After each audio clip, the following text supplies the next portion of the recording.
Ele andava pelos corredores vazios quando ouviu gemidos que não vinham da terra. Então, o silêncio começou a cantar. São Gregório Magno não estava buscando música. Estava buscando Deus. Mas foi entre ecos e sombras, nos muros do mosteiro, que ele escutou algo impossível. Vozes, múltiplas, suaves, mas cheias de dor e glória, como se anjos e almas penitentes cantassem juntas. Ele caiu de joelhos, e quando se levantou, o mundo ganhou o que hoje chamamos de canto gregoriano. Não era apenas arte, era oração feita som. Era o lamento do invisível transformado em beleza eterna. O que Gregório ouviu que ninguém mais escutava, porque ele dizia que aqueles sons vinham de outra realidade. E como um papa traduziu o espiritual em notas que ainda ecoam séculos depois. Você vai descobrir agora o som que atravessou os séculos. E porque São Gregório não apenas ouviu o céu, ele o fez cantar. Capítulo 1. Os gemidos entre as pedras do mosteiro. São Gregório despertava antes do sol, numa cela fria e austera. O mosteiro repousava em silêncio, mas não era silêncio completo. Havia correntes de murmúrios sussurradas, ecos de pés tímidos que não pareciam humanos, lamentos que surgiam entre as frestas da pedra. Ele fitava o breu à sua frente, coração trêmulo, sentindo que algo além da tradição pulsava nas pedras. Não eram fantasmas, ou talvez fossem. O que Gregório sentia, dia após dia, semana após semana, era algo vivo, sedento, uma comunhão de sofrimento e esperança invisível. Ele buscava Deus em meditação e encontrava vozes. Certa madrugada, ciente de sua alma inquieta, Gregório vestiu o sendal e saiu da cela. O corredor era um túnel de possibilidades, cada pedra tinha ressonância, cada fresta respirava memória. Caminhou sem luz, apenas com o eco de seus próprios passos. A tensão crescia. Ele parava, escutava, enxergava o escuro com a fidelidade de quem busca o invisível. As vozes surgiram com clareza, não cantos rituais, mas gemidos polifônicos, ora suaves, ora pungentes. Era como se almas penitentes entoassem uma canção sem nome, um cântico que passava pela oração, mas em alto voz silente. Gregório ouviu o barulho da dor contida, da solidão que se oferecia como sacrifício, da esperança que não se entrega. Gregório avançou até o santuário central, o coração da abadia. Lá, ajoelhou-se diante do altar. O gemido se fez mais intenso, quase tátil, corrente sob os pés. Ele ergueu as mãos. Não estava rezando, estava ouvindo. Na escuridão, outra voz mais clara que as demais se destacou. Não pediu nada, apenas expandiu-se na acústica da pedra.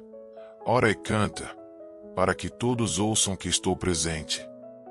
Gregório sentiu o arrepio da revelação. Não era sinal para inventar, mas para obedecer. Gregório permaneceu naquele recato por horas que pareceram séculos. Nada se movia. Só a canção sem notas e sem nome se prolongava. Era o eco do divino, que não precisava de letras, apenas de humildade. Ele, finalmente, compreendeu. Não ouvirá fantasia, não ouvirá musa literária, ouvirá Deus. Ali nasceu sua missão, traduzir aquele gemido em palavra sonora, tornar o invisível tangível, dar forma de canto ao som que habitava os muros. Ao amanhecer, Gregório voltou à cela exausto, mas com a alma reiniciada. Ele não levava lápis ou tinta. Levava o peso de quem viu um céu intacto na escuridão de pedra. A canção era vivência e não composição. Sabia, se tentasse registrar aquele momento, estaria mutilando, e parte do mistério surgia aí.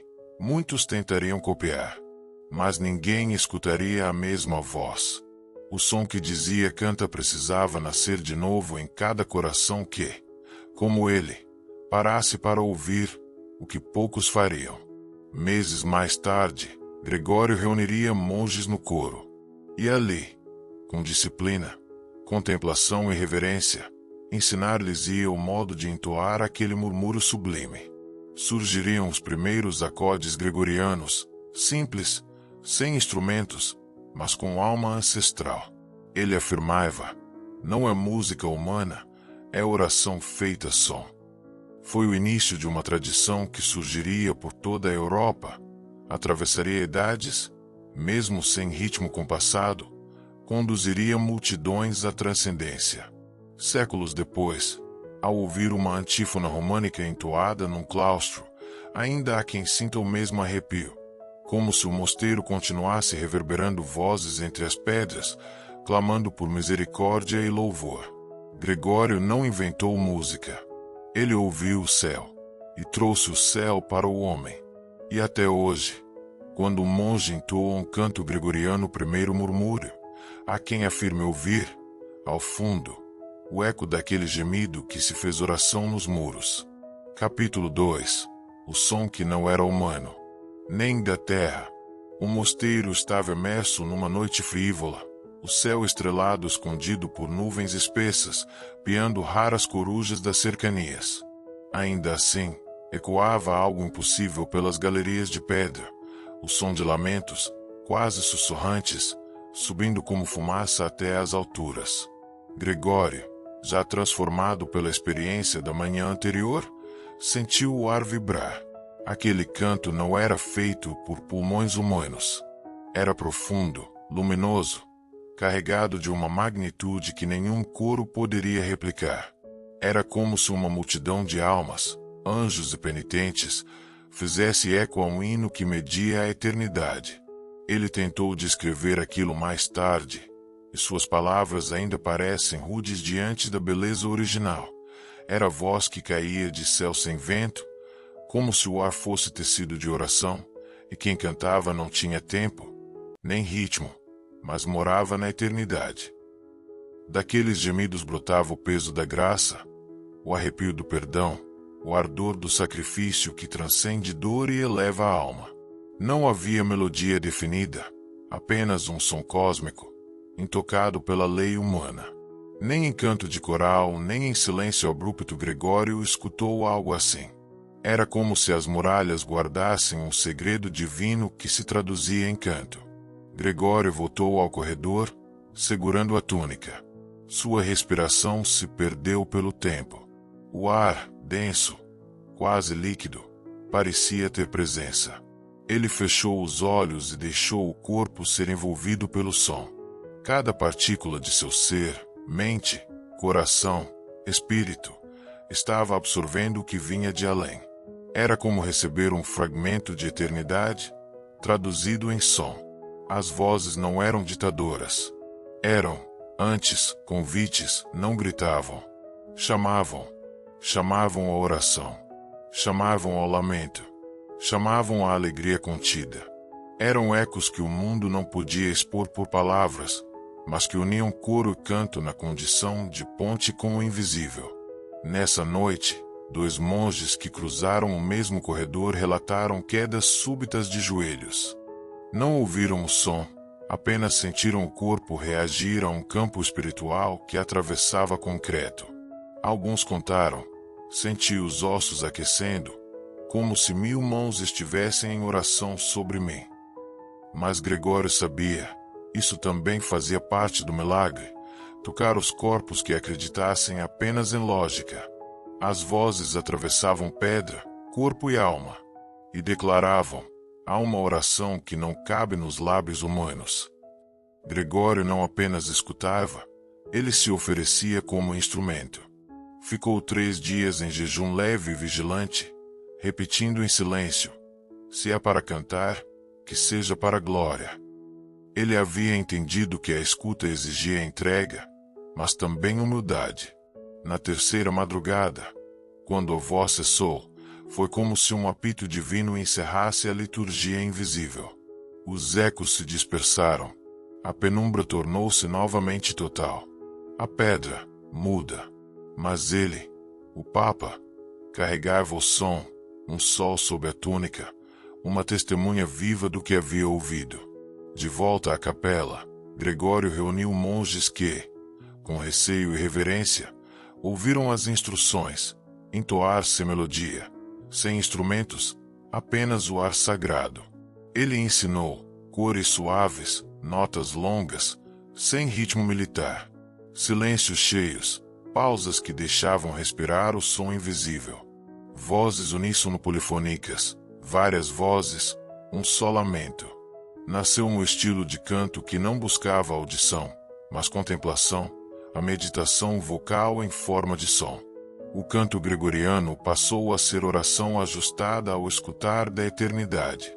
Aquele canto, que só Gregório havia ouvido, agora era cantado por gerações, em mosteiros fundados na Europa, coroações de reis, funerais santos, orações encruzadas contra a obscuridade espiritual. Mas somente os corações que se humilharam com jejum e escuta entendiam o segredo. Para os incautos, era apenas música silenciosa. Para os fiéis, era a escuta do céu. E as vozes continuaram ecoando, não somente entre as paredes do mosteiro, mas nos recessos do espírito humano em oração. E até hoje, quando um coral entoa um aleluia gregoriano, há quem sinta um arrepio, como se a eternidade passasse pesando leve dentro do coração. Capítulo 3. O dia em que o céu invadiu o corredor de pedra. Naquela manhã, Gregório acordou com um pressentimento. O salão estava mais frio, e o ar parecia vibrar levemente, algo além da natureza esperava por ser ouvido. Ele vestiu o hábito sem pressa, com o coração atento. No corredor principal, a pedra refletia o primeiro clarão da aurora. Um silêncio absoluto pairava, não de vazio, mas de expectativa. Ali, algo aguardava. Gregório respirou fundo, sorriu por dentro e avançou, sabendo que caminhava rumo ao impossível. Antes que a primeira vela fosse acesa, ele notou uma ondulação no ar, como se centenas de pássaros invisíveis cruzassem o espaço. Uma ressonância suave, circular, saturou o corredor. O som não vinha de um canto específico, mas surgia de cada fresta, de cada bloco, percorria o coração de Gregório. Ele caiu de joelhos. O chão parecia orar junto. O ar tremia, e o aroma era de santidade, como se o templo inteiro sussurrasse num mesmo tom.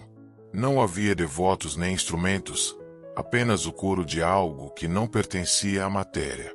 Aquela voz coruscante não tinha métrica humana. Era simultaneamente suave e penetrante. Gregório sentia a ressonância no peito. Era oração feita som, o lamento do sofrimento, o suspiro do amor, o cântico da redenção. O mundo humano não podia nomear aquilo. Ele, o Papa, foi envolvido por uma sinfonia de vertigem espiritual. Cada nota parecia conter um universo de significado e uma eternidade de graça. O céu invadira o corredor, abrindo uma fresta entre o visível e o invisível. Gregório ergueu o rosto. As lágrimas escorriam, não de medo, mas de reconhecimento. Ele sentia cada verso invisível atravessar sua alma e dizer: a oração não mora só em palavras, mora neste cântico eterno. Ele murmurou com o coração: Senhor, sou só um instrumento, fala, mas que venha a tua voz. E, naquele instante, o sol elevou-se, pressionou os punhos fechados e encheu o corredor de luz sonora. Monges próximos, informados por cânticos pausados, adentraram o corredor. Não sabiam o que acontecia, apenas o calor que irradiava do Papa os levou até ali. Pararam, sentiram, choraram sem saber porquê. E juntos, resolveram entoar as antífonas conhecidas como resposta. O mistério celeste acolheu o som humano, e o canto comum se uniu ao sacerdócio invisível. Aquele encontro virou liturgia viva, uma missa sem mistério, porque o mistério havia se revelado. Após aquele rito, Gregório ergueu-se, a voz embargada, segurando a batina aberta. Pediu silêncio. e disse: o que escutamos foi o lamento eterno de quem sofre e a alegria de quem é salvo. Não é invenção dos meus ouvidos. É graça que se fez som. Devemos oferecer isso ao mundo, em oração, sem aplausos, sem rótulos. Nas semanas seguintes, sob seu comando, os monges escreveram neumas, as marcas rudimentares da melodia. Não tentaram capturar o momento, mas fidelizar a reverência.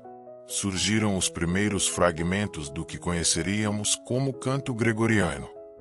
No decorrer dos anos, essa melodia ascendeu a vários mosteiros, inspirou e tocou médiuns de alma cansada, feridos espirituais e buscadores de silêncio. O canto foi moldando liturgia, cultura e fé. Até hoje, sua essência permanece nos solenes ofícios, nos corais, nas capelas. Gregório não se deixou seduzir pela fama. Dizia: eu não criei música, mas ouvi o que o céu já cantava, apenas pedi para que também nós escutássemos. E até hoje, quando o coral entoa o responsório gregoriano antes do ósculo, há quem sinta as pedras mesmas respirando o sagrado naquele salão imenso do templo. Capítulo 4. As notas que surgiram do jejum e da vigília. Após aquela manhã de revelação sonora, Gregório soube que o mistério exigia uma preparação profunda. Ele convidou os monges para um período de jejum simples, pão e água, e de vigilância prolongada, permanecendo em pé no coro bem além do toque da vela. O objetivo não era sofrimento, mas silêncio. Um silêncio onde os ouvidos pudessem ouvir o que vinha do alto. Ele mesmo participou, sem exceção. O Papa ajoelhava-se, rezava breves salmos em latim e em seguida suspirava: fala, e minha boca guardará teu cântico. Seu semblante tornou-se de concentração quase mística, como se sua alma buscasse segredo que só a renúncia poderia revelar. Na 7ª vigília, o momento chegou. Gregório pediu silêncio absoluto. Ouçam não com o peito, mas com a alma. Ele disse. Da penumbra brotaram sons, desta vez mais lentos, definidos pelas pausas de sua meditação. As vozes ecoaram como notas longas, suspensas no ar de pedra, harmonia sem ritmo humano, mas uníssono espiritual. Foi então que ele, com um pequeno pincel improvisado, iniciou o registro sobre pergaminho rural. Surgiram sinais acima dos textos litúrgicos, pontos e traços que não indicavam melodia exata, mas direção, ascensão, queda, pausa, continuidade. Nasceram os neumas, as primeiras notas da alma. Gregório orientava, altura leve, para lembrar que a alma flutua ao ouvir Deus. Duração alongada, pois o tempo da oração não cede à pressa. Silêncios vivos, mantidos mesmo sem sustentação oral. Esse equilíbrio tornava o canto contemplativo, como quem respira a eternidade entre respirar e soltar o ar. Se houvesse música antes, agora havia oração. Se houvesse louvor, agora havia adoração. Sob seu comando, os monges adaptaram antigas antífonas, salmos e responsórios. Cada festa litúrgica ganhou melodia, não para emocionar, mas para elevar. O trabalho era artesanal. Gravava-se com cuidado, entoava-se com fervor, corrigia-se com debate. Gregório incentivou. Não queremos sons para entreter, buscamos sons que desfaçam o véu. E assim, cada coro tornou-se célula de tradução entre o invisível e o corpo. Certa noite, um jovem enfermo, chamado Paulo, ouviu um trecho cantado na capela. Ele estava a caminho da morte, mas ao pronunciar Miserere mei, Deus, chorou, respirou e se levantou. Médicos não explicavam. Os padres murmuravam sobre graça. Gregório anotou no diário: a oração cantada tem poder de ressurreição. Desde então, monges entoavam medicinais capas vocais para enfermos, aflitos, marginais. Era como oração em forma de cuidado. Gregório incentivou o envio de cópias por toda a cristandade. Os mosteiros começaram a acolher o repertório. Em pouco tempo, apesar das diferenças regionais, o canto gregoriano consolidou-se como base litúrgica na Europa Ocidental. Mesmo reis aprendiam. Mesmo em tempos de guerra, cantos de vigília acalmavam exércitos antes do embate. A oração cantada tornou-se muralha invisível. Gregório nunca se colocou como autor. Ele dizia: "Sou apenas o ouvinte obediente. O verdadeiro autor é aquele que fala por dentro das pedras." Quando alguém mencionava sua contribuição musical, ele respondia: "Não criei o canto. Ele me escolheu. E fomos apenas instrumentos de um remédio divino." Esse testemunho inaugurou a tradição de não atribuir propriedade ao litúrgico. Sabia-se que Deus falava através do silêncio. Séculos depois, corais gregorianos ainda existem, sobretudo em lugares onde o silêncio é limpo. Em Abadia de Solesmes, França, padres e leigos continuam a cantar notas lentas, reverentes, e juram. Aquelas antigas neumas, gravadas sob o olhar de Gregório, ainda carregam ressonância do momento primal. Quando um coral levanta longos aleluia em penumbra, há quem sinta as paredes respirando o cântico que nasceu entre vigílias e jejuns. E a tradição de ouvir com o Espírito continua, uma comunhão que não cessa. E até hoje, quando uma comunidade canta em retórica silenciosa, são pedras que cantam. São almas que murmuram. É Gregório, ainda traduzindo o céu para o som humano. Capítulo 5. O cântico invisível que acalmava os demônios. Certa tarde, enquanto um exército germânico cercava a abadia com intenções de saque, o temor voltou a se instalar entre as muralhas. O som dos cascos distantes juntava-se a rumores de pilhagem. Monges e irmãs trancaram portas, rezaram pelos corredores escuros. As capelas estavam ocupadas até os bancos últimos. A tensão podia ser palpada no ar. Mas entre o medo, o canto que nascerá nas abóbadas ecoou em resposta. Um salmo de misericórdia, longas notas sustentadas, ressoando na pedra. Monjas agarraram o corrimão, lágrimas desciam.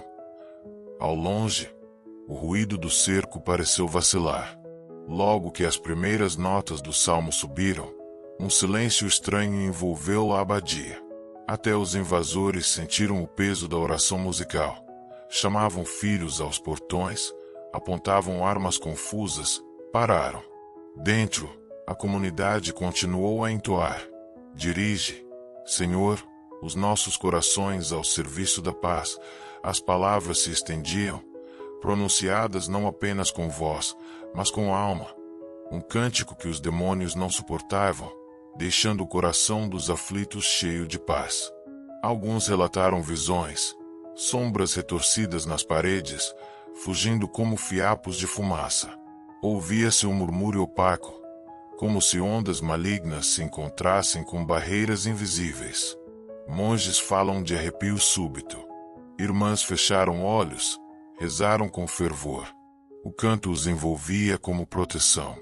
Aparentemente, nenhum soldado invadiu. Nenhuma violência penetrou. A música, sem espada ou grito, protegeu mais do que um exército armado. Quando o exército germânico se afastou, disse que o cacique lhes disse: "Dentro daquela abadia, algo foi contra nossos odiadores. Saímos em paz, sem contratempos." A comunidade, unida em cântico, viu na vitória espiritual a confirmação prática. O canto era arma, escudo, oração. A música, quando se torna oração, traz remédio. A experiência com Gregório ensinou: canto como amparo espiritual em meio ao conflito. Silêncios no cântico que deixam o poder entrar. Uníssono da comunidade como gesto de fortaleza invisível. Essa vitória sem batalha tornou-se epígrafe. Corais que mantêm o mesmo salmo entoado: "Dirige, Senhor", contam que ainda hoje, em situações de medo, o canto revive a paz que dissipou o medo dos invasores. Gregório até o fim reforçou: não foi diplomacia humana. Foi a oração que tomou forma de som. Foi Deus que falou e dispersou os temores dos corações. O canto tornou-se canal de paz para perseguições, guerras e crises. Cada vez que o lamento melódico se ergue, repete-se aquela planície de pedra onde a oração transformou o destino. E ainda hoje, quando entoamos o canto gregoriano em circunstâncias de angústia, não é só melodia, é testemunho vivo de que a oração cantada faz ruir as fortalezas invisíveis do inimigo. Capítulo 6. A música que só os humildes sabem ouvir. Passadas as vigílias e o primeiro milagre protetivo, Gregório entendeu que o canto não era para todos, apenas para quem se esvazia. Ele reuniu os monges e falou: não é ensinando a técnica que o canto floresce, é exigindo o silêncio de si mesmo. Ali, não havia disciplina litúrgica vazia. Havia jejum voluntário, silêncio solene, oração sem expectação. Eram os caminhos obrigatórios para preparar a alma. Em vários mosteiros, as refeições tornaram-se simples e ruidosas apenas nos corações, para que o resto do corpo fosse companheiro do espírito. Os cantos da hora magna, como vigília das horas, também se tornaram penitência voluntária. Quem não se desapegasse de si mesmo não podia cantar as notas que santos cantaram nas cadeiras altíssimas do céu. A recusa à preocupação com a performance tornou-se condição. Cada um que entoava o canto precisava dar seus medos e glórias como oferta, renovando a própria voz a cada nota. Algumas noviços ouviam o canto e resistiam. Parecia belo, mas vazio. Gregório avisou: se quer ouvir o céu, apague o som do próprio coração. O canto sem ruído interno é o que reflete o invisível. Naqueles dias, a prática de silêncio interior tornou-se norma, sem murmúrio de ansiedade, de orgulho ou de impaciência. Apenas respirar fundo, cantar os salmos e deixar o som sair de dentro, livre de julgamentos. O verdadeiro corista não cantava para as pessoas, cantava para os anjos, rogando por eles, por si, pelos pecadores. Existia um propósito sacral e altruísta. Canto para que o céu entre e para que as feridas sejam curadas. Esses coristas humildes tinham costume de cantar com a mão pousada sobre o peito, reconhecimento de que o som que saía não era mérito próprio, mas algo que escorria de uma graça que se escolhia todo dia renunciar. Registros antigos descrevem a transformação.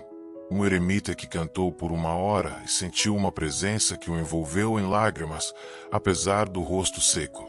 Um soldado convertido testemunhou que, ao ouvir o salmo gregoriano, sua raiva foi tragada e se tornou oração. Uma criança surda para os sons humanos, mas que, envolta no canto, gemeu numa emoção que ninguém ousou descrever. Esses relatos não falam do canto apenas como beleza, mas como toque e o som se tornando presença, cura, consolo. Cada nota cantada sem humildade tornava-se um grito de vaidade. Em muitos mosteiros, Gregório incentivou a prática da confissão antes do canto. Não venho para louvar minha voz, mas para louvá-lo com a minha fragilidade. O canto tornava-se exame de consciência. Cada erro, preconceito ou orgulho era revelado no modo de entoar. Era uma oração não só para o céu, mas para o próprio coração. Depois de muitos jejuns, vigílias, confissões, os coros descobriram uma unidade palpável, não por roteiro, mas pela presença de Deus. Quando entoavam juntos, era porque cada um entrou consciente do próprio nada, e ali, revelaram tudo. Gregório, observador atento, dizia: eles não cantam para si. Cantam para o mundo que não canta em palavras. E o céu escuta. Esse espírito humilde criou uma tradição. Em cada lugar do mundo onde o canto gregoriano ecoa, são os humildes que preservam o espírito. E por isso, A melodia nunca se envergonha ou envelhece, permanece viva.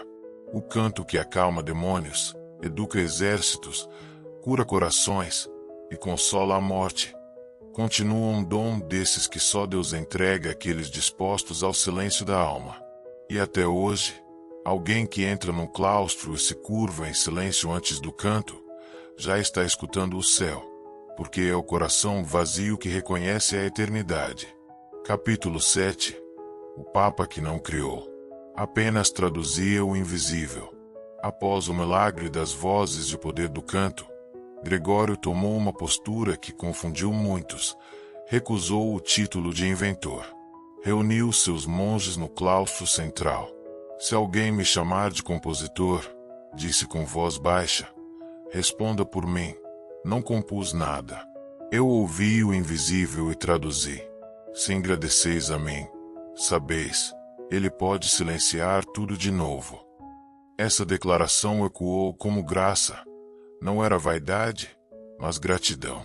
Ele reforçou: somos tradutores de um que não cabe em alma humana.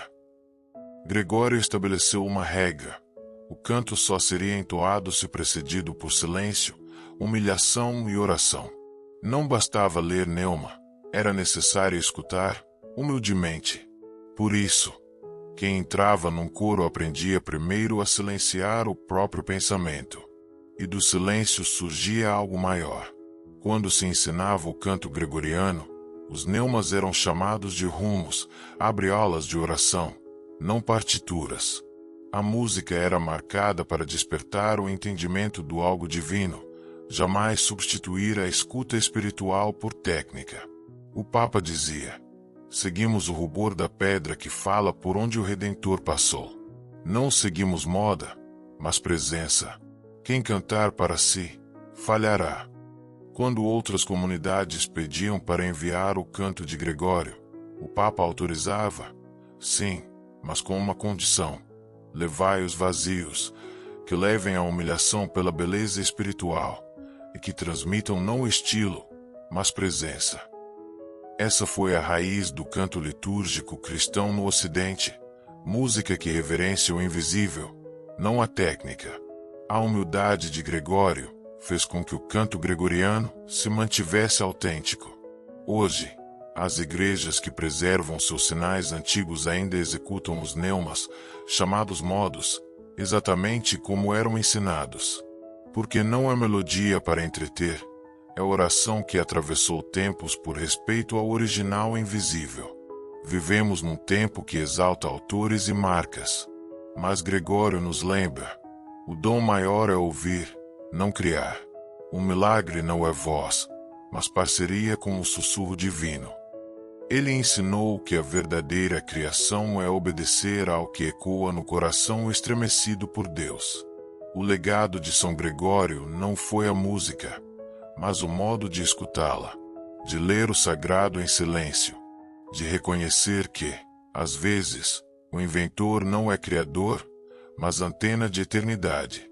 E por isso, o coro gregoriano ainda é chamado pela alma, não só pelos ouvidos. E até hoje, quando entoamos o Kyrie eleison sem pressa, um coração consciente sabe que não compõe, apenas obedece ao que nunca saiu do corredor do mosteiro. Capítulo 8. O som que ecoa até hoje nas muralhas do templo. Desde o dia em que Gregório ouviu vozes nos corredores do mosteiro, passaram-se milênios. Reis caíram, impérios ruíram, máquinas dominaram o mundo. Mas o canto gregoriano resistiu como assombração de eternidade, e ainda pulsa em catedrais antigas, em mosteiros ermos, em corais que vestem o simples hábito da humildade. Cada neuma, cada pausa marcada, cada aleluia longo continua sendo repetido como oração viva. Não porque seja antiquado, mas porque contém, em seu sopro melódico, aquela mesma fagulha que fez o Papa ajoelhar diante do incompreensível. Nas montanhas da Itália, monges ainda entoam o ofício divino com a mesma lenta cadência dos séculos, e muitos afirmam ouvir, na penumbra das capelas, o eco daquele primeiro gemido sagrado. Em Solesmes, na França, freis recitam no silêncio meditativo, em uma ascese que evita o excesso de velocidade, preservando o espírito mortal e vivente da oração cantada. Cantores leigos, nos corais de lugares improváveis, escolas suburbanais, hospitais, centros de retiro, vestem-se de silêncio e cargo de fé antes de entoar os modos gregorianos, aproximando-se daquele sussurro primitivo. Em nossos dias, o mundo que grita por atenção, por notícias, por ruídos, encontra no canto gregoriano um antídoto. Muitos, ao ouvir um trecho gravado, relatam sentir o tempo desacelerar, o coração silenciar, a mente respirar. A música, finalmente, deixa de ser apenas som, torna-se presença. E o eco da antiga oração ressoa em quem ainda sabe que existe um além invisível. Menos por tradição, mais por necessidade de transcendência. Testemunhos atuais relatam: uma enfermeira, sobrecarregada, encontrou consolo cantando o Salve Regina na madrugada silenciosa de um hospital. Um adolescente, em crise existencial, parou de tocar guitarra elétrica para aprender latim e participar de um coral gregoriano, dizendo que sentia sua alma ser limpa. Um ex-soldado escreveu a Gregório pedindo cura interior, e recebeu a indicação de integrar um grupo de oração melódica, dizendo depois: é como se a música lavasse os detritos dentro de mim. Essas experiências evocam a mesma sensação de reverência que Gregório experimentou, a sensação de tocar o transcendente e ser tocado por ele, de um modo indefinível. Nas faculdades de música sacra, o canto gregoriano é estudado como marco de simplicidade harmônica e espiritualidade genuína. Em liturgias importantes, nos momentos de vigília ou missa solene, o canto é resgatado, não como demonstração de erudição, mas como memória viva do poder do silêncio. É também pesquisado por neurocientistas, que encontram nele um apoio para reduzir a ansiedade, estabilizar a respiração e induzir estados de serenidade profunda. Para muitos, ouvir o canto gregoriano hoje não é fazer parte apenas de uma herança cultural. É escutar atentamente o próprio coração que sussurra na penumbra. É renunciar à pressa para recuperar a meditação. É devolver a si mesmo a autoridade de descansar no som que não se apaga. E, provavelmente, os neumas que Gregório codificou com cetim e tinta ainda reverberam, não como eco seco, mas como um sopro que reconecta cada ouvinte ao sussurro primordial. Canta, pois eu estou presente contigo. Mesmo eventuais ouvintes indiferentes, tomam assento. Os primeiros acordes soam. Há um momento de estranheza, e depois, o silêncio se curva. A respiração interna começa. Cada célula se contém. É isso que o canto oferece hoje, e já oferecia a Gregório. Um momento litúrgico onde o tempo descansa, o espírito se ergue, e o invisível se faz audível. O Papa que ouviu e não inventou criou algo que aterrou o tempo.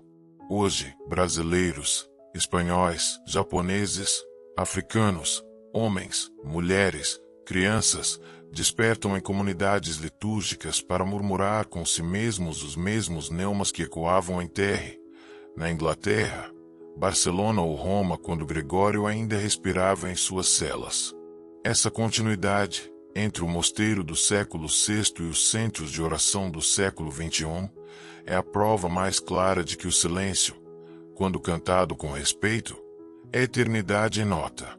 E até hoje, quando alguém sussurra um canto gregoriano no interior de uma capela vazia, um coração atento escuta, e volta a ouvir o que São Gregório escutou numa noite que se tornou oração. Senhor do silêncio que canta, Deus que sussurra entre pedras e almas, tu que escolheste Gregório para ouvir o invisível, ensina também o meu coração a escutar. Lava meu peito dos ruídos do mundo. Esvazia minha mente das palavras vãs. E faz da minha voz, mesmo trêmula, um instrumento de adoração verdadeira. Não quero cantar para impressionar, nem falar para ser ouvido pelos homens. Quero apenas entoar como Gregório entoou, com temor, reverência e amor absoluto. Que o canto gregoriano que brotou entre lágrimas e jejuns possa hoje, Senhor, purificar minha alma, acalmar meus medos e me abrir à presença sagrada que vive no silêncio. Ensina-me a jejuar de mim mesmo, a vigiar minhas distrações e a fazer do som uma escada que me leva, nota por nota, até teu coração. Que o Espírito Santo, como luz entre as colunas, me envolva quando eu cantar, e que os anjos, como naquele dia santo, entrem em coro comigo, não por mérito, mas por misericórdia. São Gregório, mestre do silêncio sonoro, intercede por mim, para que eu nunca transforme oração em espetáculo, nem liturgia em rotina, mas que cada palavra cantada seja uma oferenda viva ao trono do Altíssimo. E quando minha voz se calar, que reste em mim o eco da eternidade, o som que não morre, o canto que não se esquece, a nota que toca o céu. Amém.